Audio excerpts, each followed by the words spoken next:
to the Early Weigh-In Podcast. Hope everyone had a happy new year. Glad to be back talking fights with you guys, and we've got a pretty sick main event to be talking about as well.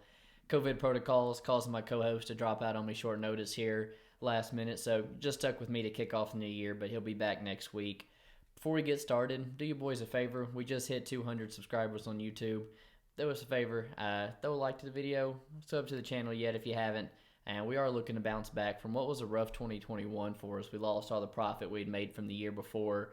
But this game is about the long haul, man, and we are here for it. And we're hoping to kick 2022 off, with a bang. I think we got a couple good reads on what could be a pretty tricky card. There's not a single fighter who's more than a 2-1 favorite here. We got some Contender Series debutantes. My advice is to be careful, man. Pick your spots wisely. So far, though, we do have a 2-unit bet on Brent and Royval. We've also got a 2-unit bet on Saidyokub. And then we also got another 2 units on Slava versus Dakota Bush. Doesn't go the distance.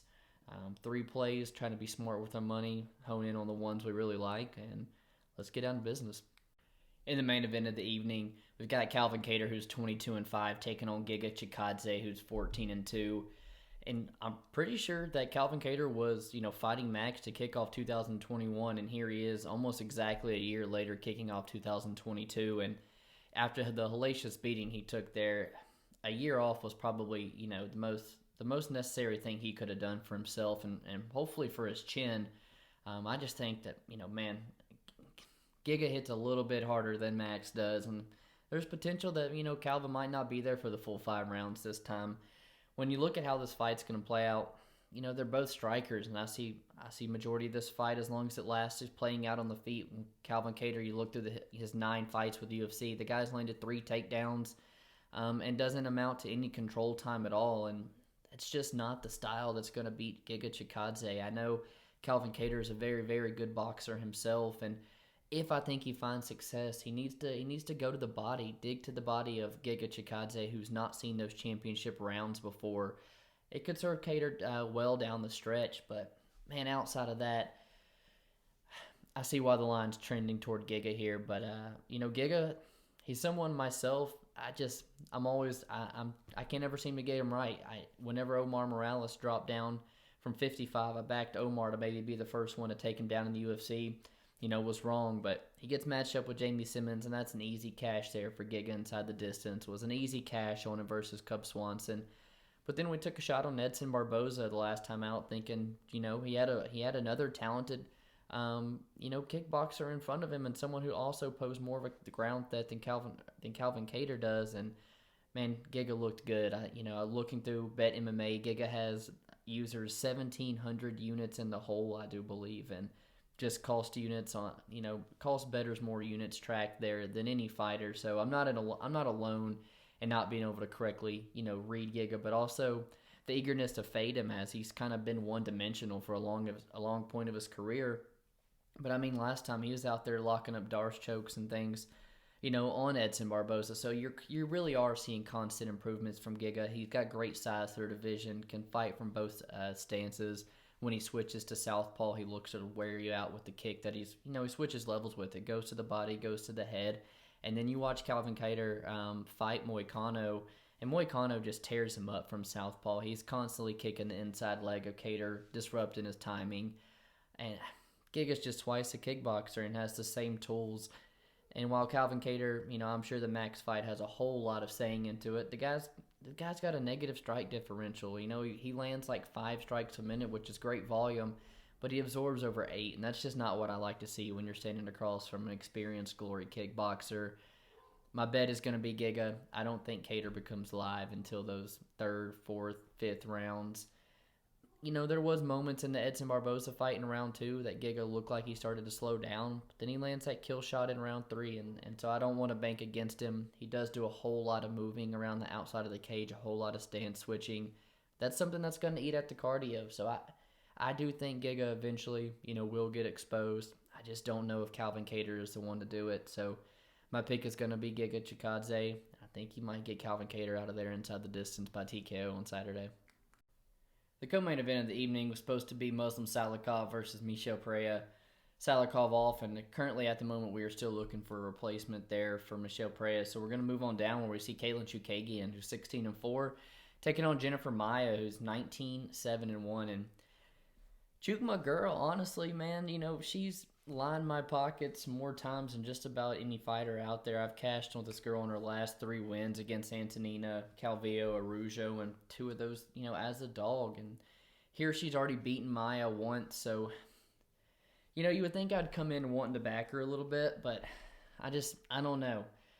It's a close girl fight that is probably going to decision, and here I am having to lay north of -160 on the one that I think is going to win.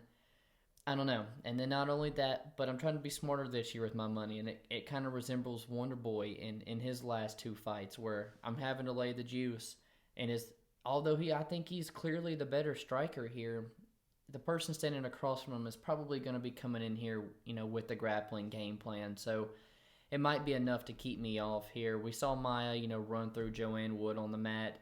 We saw her take a round off of Valentina. She's real heavy on top, and you really cannot make a mistake trying to get back to your feet with her. It is a rematch, and the best indicator, is to always watch the first one.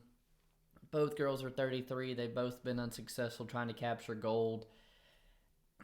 I think it's going to be the same here. I think Chookagian's length, her jab, her volume, the hoo-yahs, all that, it's just going to get her out ahead in this one on the judges' scorecard. But it is in the smaller cage, in round 3 we saw Jennifer Maia find her way on top, and Katlyn already up, some rounds. I think she's just playing it safe. Might not be the same case here. So the pick is going to be Chookagian. I 100% think she takes this one by decision. And if I could snag plus money out there somewhere on that, I might look into playing that. But I think it's sitting at -130 for Chookagian by decision, which is just not worth it for me. So I'm gonna be passing altogether. But the pick that you're gonna get out of me will be Chookagian. Moving down the card, we got Brandon Raw Dog Royval, who's 12-6, taking on Rogerio Bontorin, who's 17-3. Man, for a flyweight fight, this has fireworks written all over it. Brandon Royval, out of Factory X Muay Thai. The guy's got phenomenal size for the weight class, and he's going to enjoy a pretty significant height and reach advantage over Rogerio Bontorin here. But, Royval, the guy's on a 2-fight losing streak, and, he's not really wanting to make that 3, but to come to his defense a little bit, you can look at the last 2 guys that he's lost to, and one of them, the champ, Brandon Moreno, and the other one, some guy named Alexander Patoja, who was beaten the champ Brandon Moreno twice. So, I really can't fault Royval for losing to the guys who are at the absolute top of the division. I don't think he's going to see the same kind of talent coming back from Rogerio. Brandon Royval, man, his output, his volume, I really like what I see. The guy's got incredible forward pressure, constantly walking you down, sticking the jab in your face. And he's got incredibly slick submissions as well. Submitted Kaikar, France, Tim Elliott. But his gas tank, that's where I think the biggest advantage is going to be for Royval come down the stretch. I won't be shocked if Rogerio Bontorin comes out here like he did in the Kaikar of France. First round and has a pretty successful first round wrestling. Maybe gets Royval down a couple times, but refuses to stay down. I think he makes Bontorin work a bunch, and I don't like what I see in the gas tank from Bontorin really outside of round 1. And on the feet, I do got to favor Royval, although he does get wild at times. Bontorin's a big home run shot or bust, and at flyweight, I'm just not really, willing to take the bet that he's going to knock out Brandon Royval here. And then when it comes to the wrestling, man, Royval is going to be able to hang with this guy on the mat, and like I said, he refuses to accept bottom position. He's going to make Rogerio work, and eventually, I think, come second and third round, we might actually see Brandon Royval get Rogerio Bontorin out there inside the distance. Right now, you can get Royval -155, -160 range. And like I said earlier to start the podcast, man, that's going to be our first 2-unit play of the night. We like Brandon Royval to win this one here on Saturday. Moving on, we come to the first set of big boys of the night where we see Chase Sherman, who's 15-8, taking on Jake Collier, who's 12-6. And this will be the casual cap of the night here. This hat right here was made for fat, low-level, sloppy heavyweights. I cannot wait.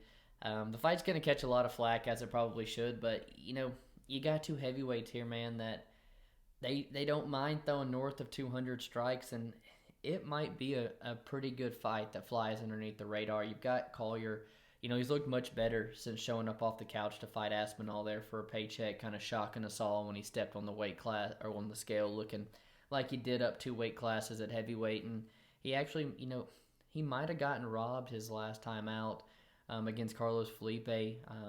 But yeah, he's kind of made it work for himself at heavyweight here. But Chase is the natural heavyweight, and I think Chase is a fantastic athlete as well that moves very, very well for his weight class. And so I don't necessarily know how much of a footwork advantage and speed advantage Jake Collier is going to have here over him. And then not only that, Collier doesn't have the lights out power, that's caused Sherman issues in the past. He doesn't have the power of Walt Harris, of the Augusto Sakai's, of Shamil Abdurakhmanov's. And so I know Chase, doesn't get his head off the center line, but I don't see Chase getting, KO'd in this one. I really don't.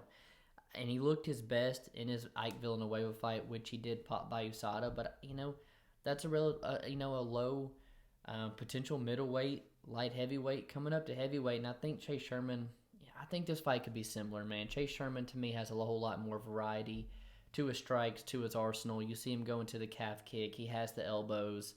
And I think, like I said, I think he's got better footwork and athleticism. He's going to have the tie clinch, to be able to work the body.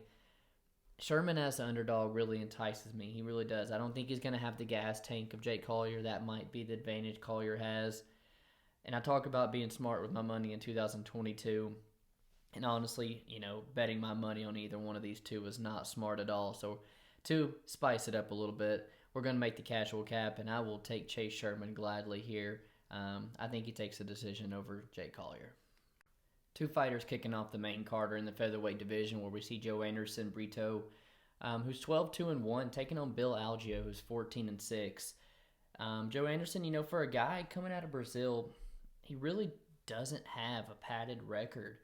The guy has fought some pretty good competition before making it to the big stage, and his last 2 fights being his biggest for himself. He debuted in LFA and he knocked out regional mainstay Jose Mariscal, and I mean, that's a pretty good name. Mariscal's fought guys like Bryce Mitchell, Gregor Gillespie. He's got wins over Yusuf Zalal and Sabatini. And for Brito to go out there and just absolutely sleep him like that, he is a threat. And, in the Contender Series, he showed that he has the takedown threat and the black belt to fall back on as well. He kind of reminds me of like a featherweight Davison Figueiredo, and I don't just say that in the way he kind of walks you down, throwing the calf kick, digging to the body, just throwing nasty hooks. He's a bit dirty as well. You saw in that Mariscal fight him nut shot at the very beginning. In the Contender Series fight, he's warned about his fingers. Typical Brazilian, man, to be honest with you, and I won't be surprised if he ever, in this fight and future ones, gets points deducted against him. For Bill Algeo, man, he really needs this fight. He hasn't really looked the best, and after watching, like I said, Joe Anderson's Dana White Contender Series fight and his ability to just get those takedowns, outmuscle his opponent the way he did, it's almost, to me, seems like a tailor-made opponent here, given him Bill Algeo, who's really just been outmuscled and outgrappled time and time again in his last 3 fights. I think giving up 14 takedowns in the last 3 fights. So good matchmaking on his manager's part here for taking it. I think it's a pretty good opportunity for Joanderson to debut here. But Algeo, the dude's got a pretty slick submission game himself, and he's got an incredible volume and incredible gas tank. You cannot gas out on this guy, or he will start to expose you and make the fight a whole lot closer than it needs to be.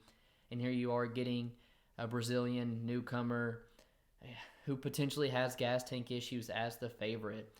So I get the hesitancy to not bet him, but I'm not really wanting to bet Bill Algeo here as the stylistic of the fight. I think Brito could hold him down here. I have made a play on Brito's money line at -130, but I'll be the first to be sliding in and betting Bill Algeo live at the end of round 1 or round 2 if it starts going south. I personally don't think it's smart to bet Bill Algeo right now. It almost, these close odds almost pick them, because I think you're going to get a fantastic number, even a much better number after round 1. So the pick's going to be Brito here. I think he takes this one by decision. Moving down to the prelims, we're in the middleweight division. We got Jamie Pickett, who's 12-6, taking on Joseph Holmes, who is 7-1. Pickett, for me, has just been a guy that that he's got all the athletic upside you could want. One of the best frames for a middleweight that you could ask for. He doesn't put it together, man. And while all that can be good enough to get you wins over, guys, welterweights who can't make weight in Star Poli, it's just not good enough to carry him much further than that. So I gotta be really, I gotta be realistic about that. And Jamie Pickett doesn't really have much upside here. But you can tell the UFC really sees what a lot of people see, and there could be some potential here. They gave him 3 Dana White Contender Series opportunities to get on the show, but man, he just hasn't lived up to it, man. And going out there and just getting finished by Jordan Wright, that just he's digging himself a hole, man. And after Saturday, I don't know how much Jamie Pickett, his future, I don't know how long his future is left with the UFC, man. He's got to win over Jovan Pati on that 3rd trial in the Contender Series, which is the same guy who Joseph Holmes just finished in round 1 in November. So excellent matchmaking by the UFC. And Joseph, man, he can match Jamie Pickett size for size, and he's got a brown belt on the mat, and I think he's going to be able to get that grappling, get that wrestling going against Jamie. We saw Tafon and Chookagian put Jamie up against the fence with the clinch, and Jamie had 0 answers for it. He couldn't get off.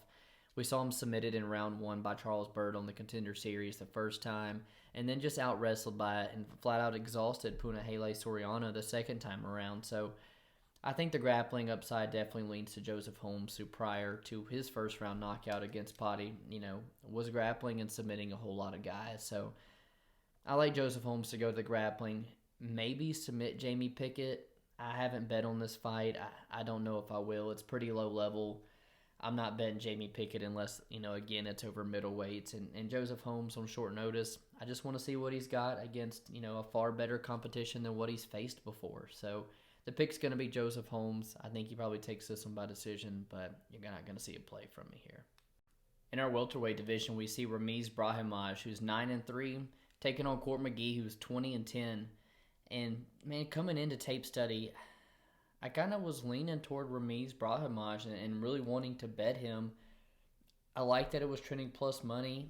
But after my tape study and doing my due diligence, I'm not as confident as I was before. With Brahimaj out of Fortis MMA, and, I maybe was just some predetermined bias after him, riding high on him, cashing a first-round submission ticket for me over Sasha Palatnikov last time out to get back on track. But we're talking about Sasha Palatnikov, man. We're talking about a very bottom-of-the-barrel fighter who had been submitted multiple times in his career, and it was just the perfect opponent for, somebody with the caliber of jiu-jitsu that Ramiz has to get him down early and submit him, especially when Ramiz was coming off a fight where he didn't shoot at all.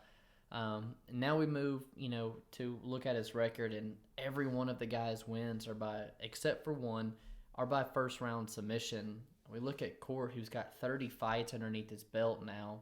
He's not been submitted once, so I'm just not as confident as I was on Ramiz. We look at a couple of Court's opponents who he's been matched up here recently with. Claudio Silva, Alex Garcia, Dominique Steele, Sean Brady. I mean, he's 3-1, I believe, in those matchups there. And all 4 of those guys are primary grapplers, and I'm not going to fault him to taking Sean Brady to a pretty close decision there. It's just been similar stylistic matchups. Court McGee has had grapplers in front of him, and he's made these fights way closer than they need to be. And if he gets Ramiz out of round 1, the last time I've seen Ramiz out of round 1, his gas tank looked awful against Max Griffin. Look down the list, he's 1-3 when these fights get outside of round 1. So historically, man, he just doesn't look good, and Court is notorious for, stretching these fights out. He has lost 6 of his last 9. He's getting up there in age, so I'm not lining up to go back my money on Court McGee, especially as the favorite. But, Brahimaj, again, has just not shown me that he can consistently land those takedowns, consistently grapple for over 15 minutes, and I think that's what it's going to be, what's going to be needed to beat Court McGee here. So the pick is just a pass altogether. I think this is the closest aligned fight for a reason.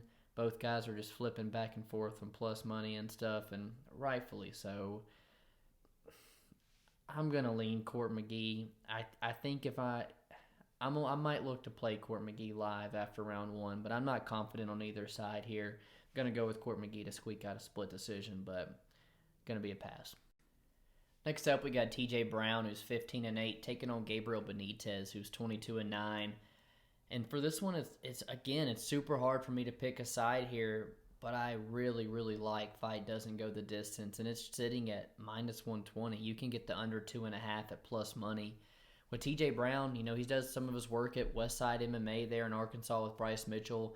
Also spends a lot of time at Glory MMA with James Krause, and both of those gyms are stylistically known for having, primary wrestling game plans, and that forward type of wrestling pressure is exactly what is needed, to pressure the kicker and negate all the kicking that you're going to see from Benitez here. So if Brown can put him on his back foot and take those weapons away, he really could find success here. And then, Gabriel Benitez dropping down to 45 does not look good on the scale. He missed badly against Jonathan Pierce, who didn't take the fight, and then showed up against Billy Q.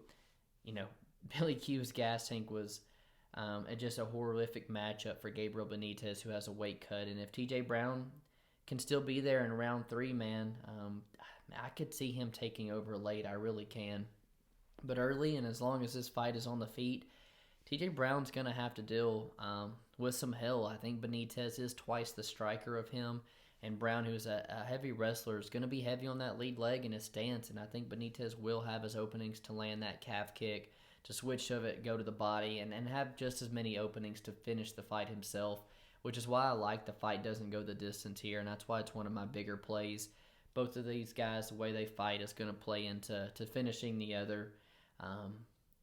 But to get a pick,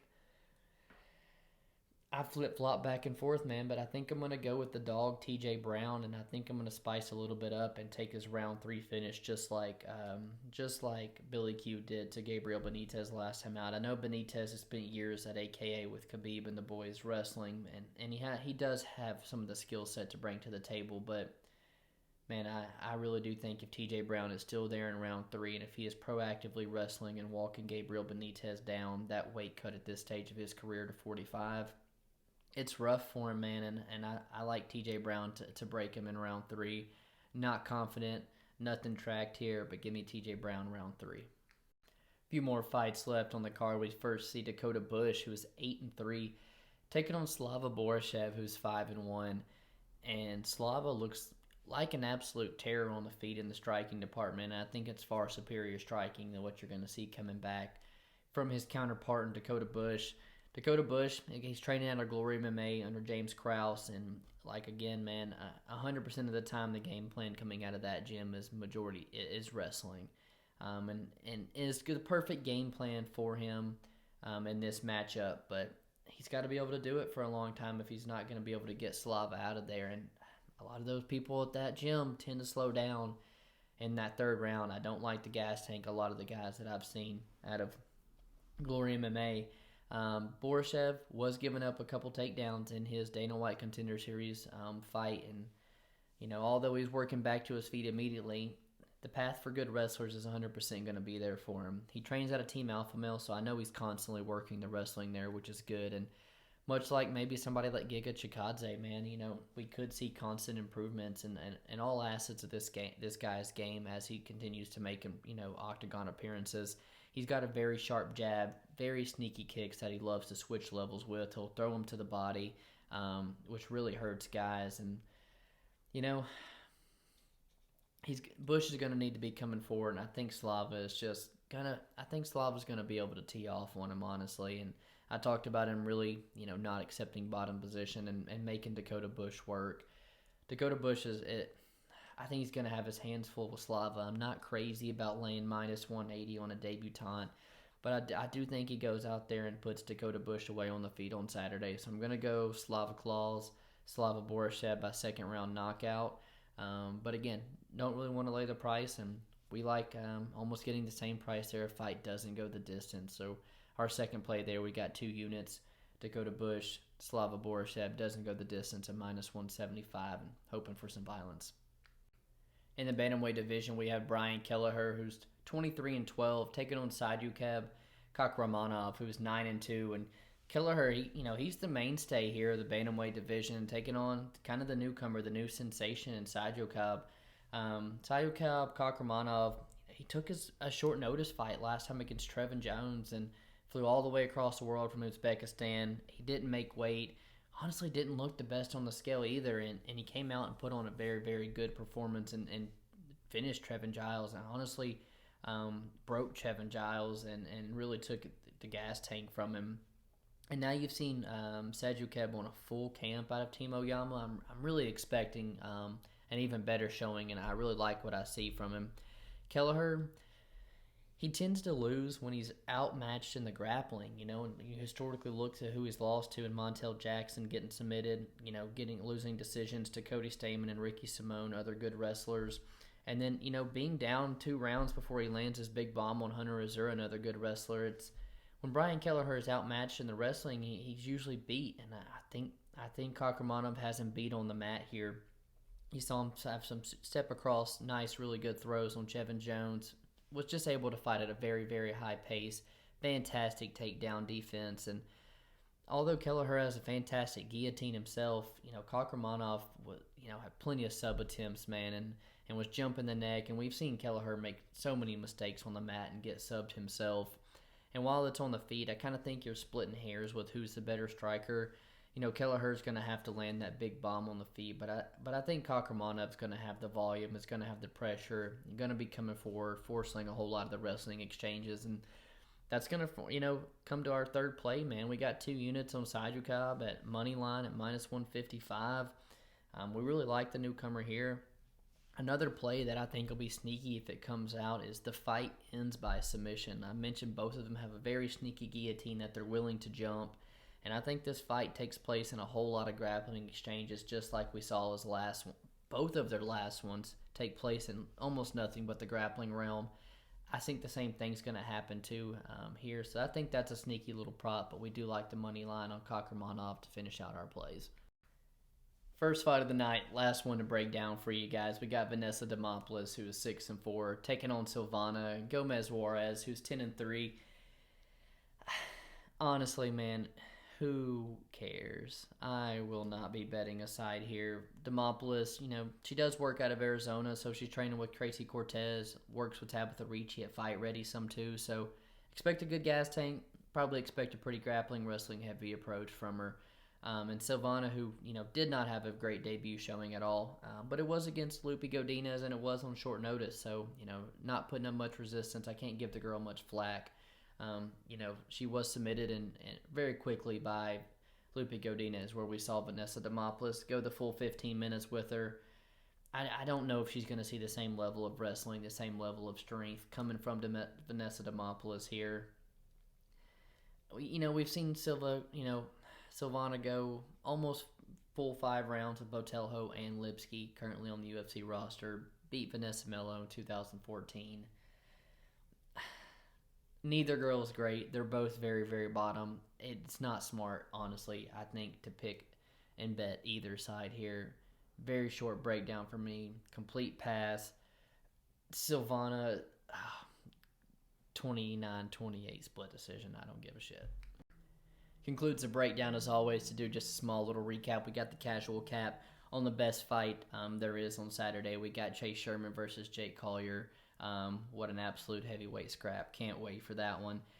For fight of the night for me, man, it's going to be in the flyweight division, surprising, but almost not too surprising here. Brandon Royval always brings fireworks. I think him and Bontorin both always come to bring it. Notorious for both having finishes in their fights, and I think that the under hits in that one, and we like Brandon Royval there. Fighters to watch.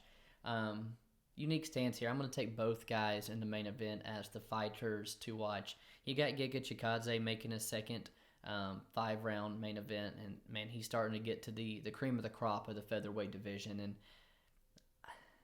don't count it out if he puts Kattar out quickly that he might jump. The Korean Zombie for a title shot against Volkanovski. But you also got to keep an eye on Calvin Kattar here, who's getting super disrespected with the odds. The guy, lost to Max Holloway last time out, and it's doing a number to those odds. So the guy's getting completely disrespected. He's been a year off. Hopefully he's made some changes. So you keep your eye on Calvin Kattar as well, man. My underdog, I'm going to take the one in our casual cap. I'm going to go with Chase Sherman here. Again, just the natural heavyweight, but I think his athleticism and footwork is enough to match the speed and stuff that's going to be coming from Jake Collier here, and I think he's got a little bit more tools in the arsenal. So give me Chase Sherman as my underdog. For prop, make it a little juicy here. Like I said, give me TJ Brown round 3 plus 1,200. I've seen Mowgli Benitez on the scale twice at 145, and I do not like it. I've seen his gas tank once at 145 against a guy with good cardio. I do not like it. If TJ Brown is still there in round 3 and is proactively wrestling, the finish will be on the table. But I'm big on that fight having a finish in general. And the best bet for me, going to be our 2-unit bet on Dakota Bush and Slava. Doesn't go the distance at minus 175. Slava was getting out wrestled early by the guy on the Contender Series, so the path is going to be for Dakota Bush to be there to wrestle, to break this guy, exhaust him, and submit him. But man, if this fight is staying on the feet and Dakota Bush cannot get those takedowns, Slava's going to put this guy away on the feet like I think he will in the second round. So that fight, I do not think sees the judges. I think we have a couple good fights on Saturday, that we have some violence and kicks the UFC back off on Saturday. I appreciate everybody watching. Make sure to do us a quick favor again. Like the video, sub to the channel, and make sure to tune in next week. See you guys.